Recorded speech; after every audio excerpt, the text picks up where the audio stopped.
Good morning, everybody. Welcome to another episode of Teaching Myself How to Play the Irish Flute.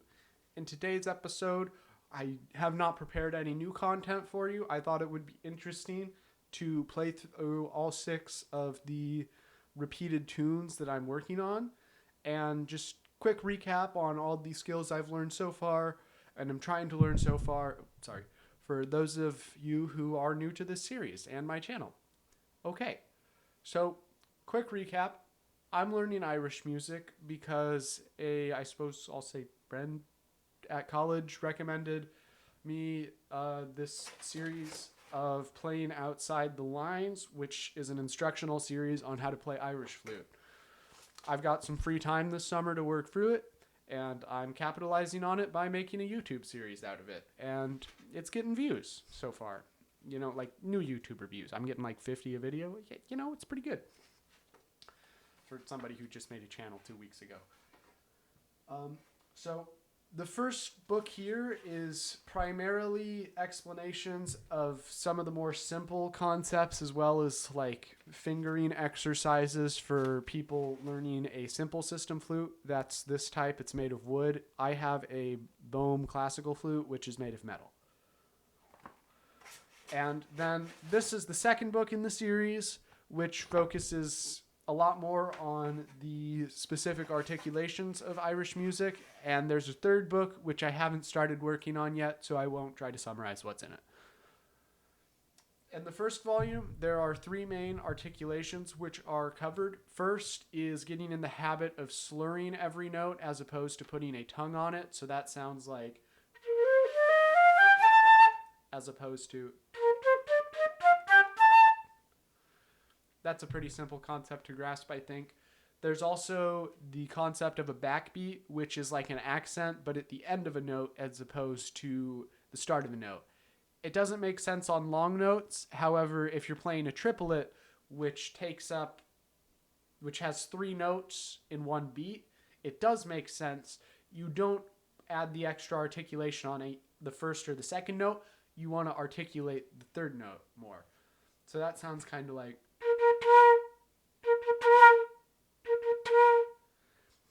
And that one's a little bit hard for me personally because as a flute player, I'm just not used to accenting very well. And in fact, when I play piccolo, I pretty much don't do them at all because they squeak.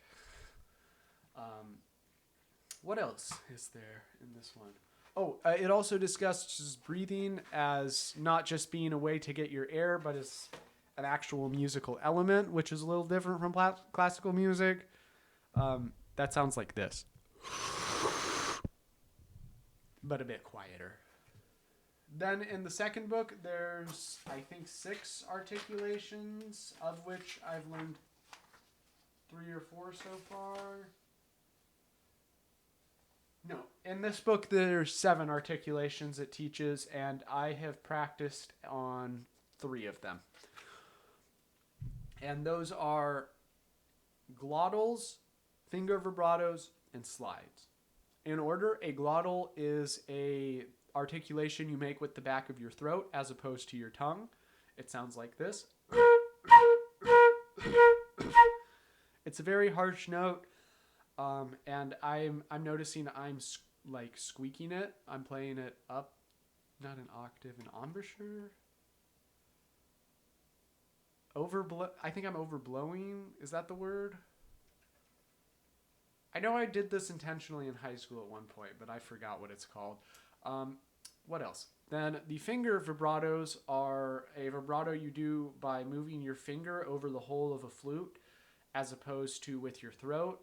This is kind of tricky on a metal flute, but it's possible for some notes, like an F. It sounds like this.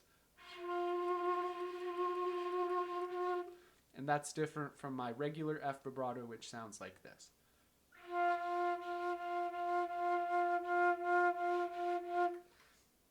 Oh, that did not come out good. I think I'm out of tune, maybe. Yeah, it looks a little out of tune. Okay, sorry, got distracted. The final thing I learned is lifts, which are when you, I think that was going up to the next, I'm sorry, I need to double check this. I feel a little silly.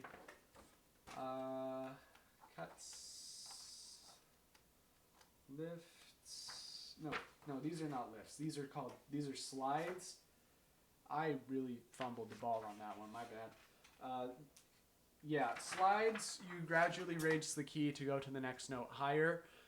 It doesn't work going down, but if you've got two notes and the second note is higher than the first note, it works. So when you finger a normal note, I'm going to do F to G for both of these. This is how I finger F. This is how I finger G. To normally finger this, I would change it like this. And doing a slide, you roll off of that hole very slowly. And it gives it a cool sound that sounds like this.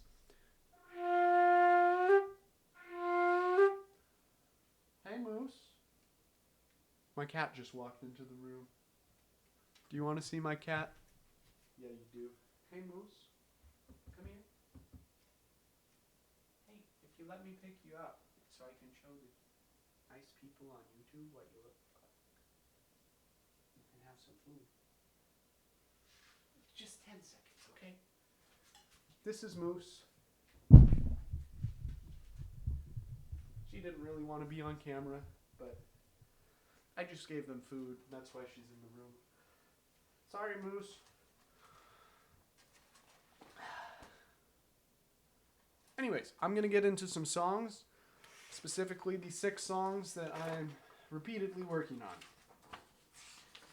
I'm going to attempt to play them with full articulations.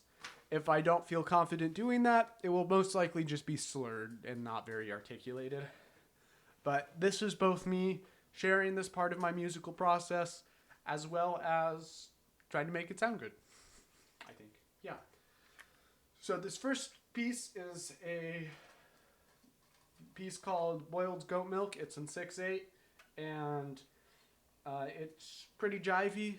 The only thing that slips me up is there are some 6/8 16th notes, and I kind of suck at them rhythmically. But like articulations and stuff aren't so bad.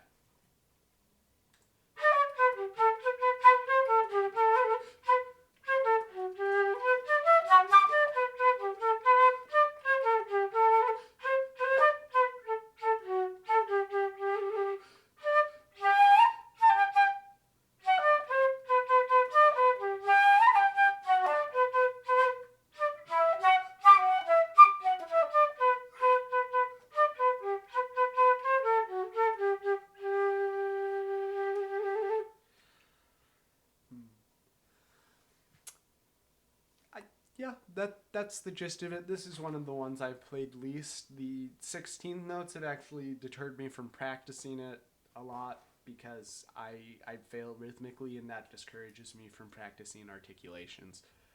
Then, next up, I have Deaver the Dancer. I believe I played this in episode 1 very briefly.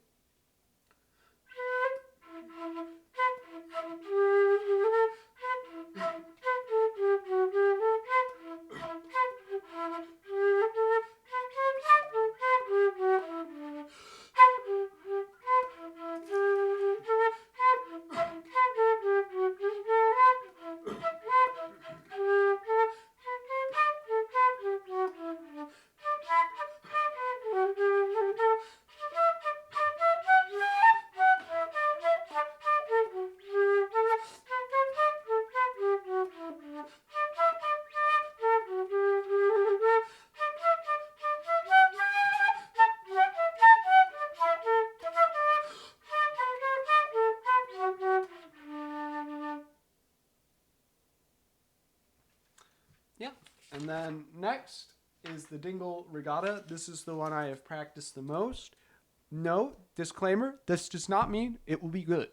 It just means it will be better than the others. Probably. Oh gosh. I gotta pop my knuckles and start over.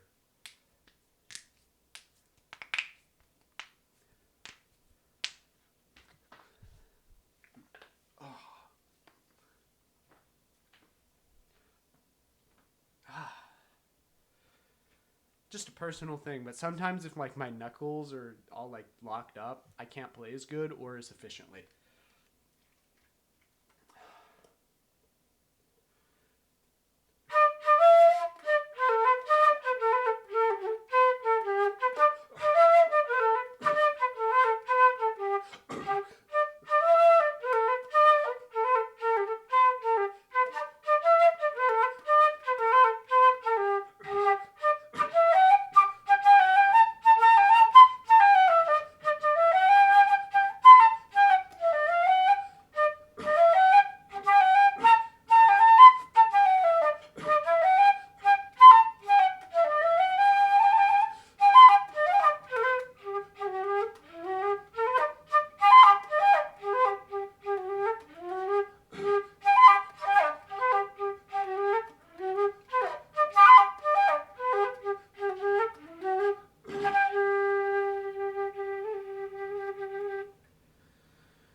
think I messed up some of the glottals, and I just fumbled the finger slides, turned them into trills. But I tried.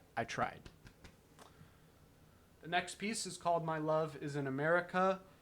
This one will probably go very poorly. It too has 16th notes. However, it is in 4/4, so provided I can convince myself to start slow, there is hope.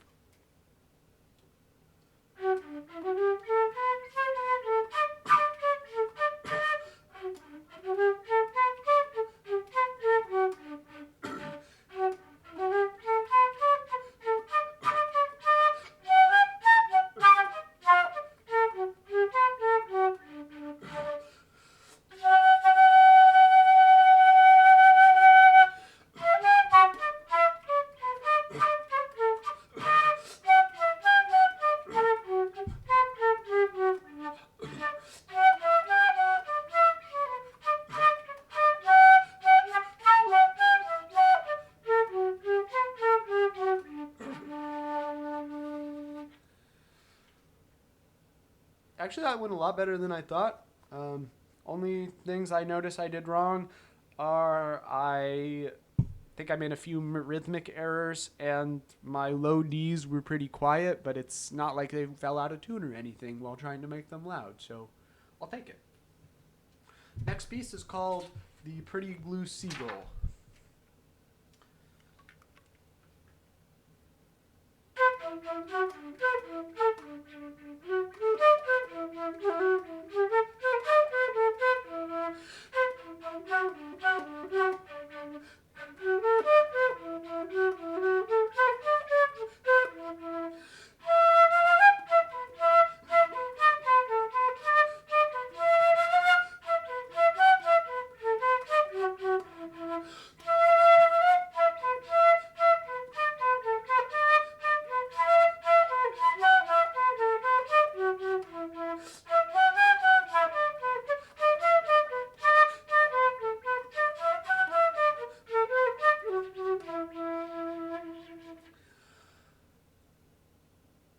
Okay, I totally ran out of breath on that last note, but it sounds like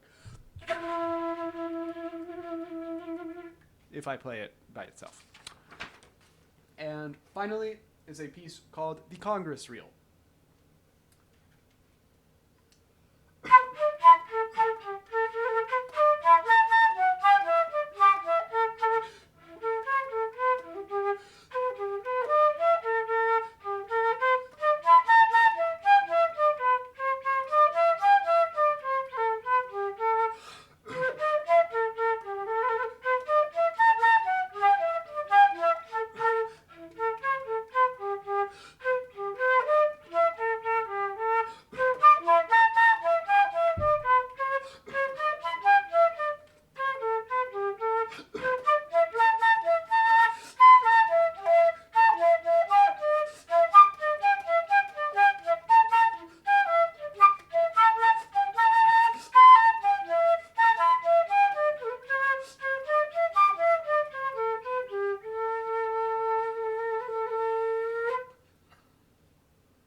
That last note was weird because it was both a finger vibrato and it's not a slur, frick. I just called it the right thing 3 minutes ago. Oh gosh, I feel so stupid again. Slide. It's a slide. Okay, so now that we figured out that last note was a slide and a finger vibrato, it's time for me to thank you all for watching today. I appreciate it.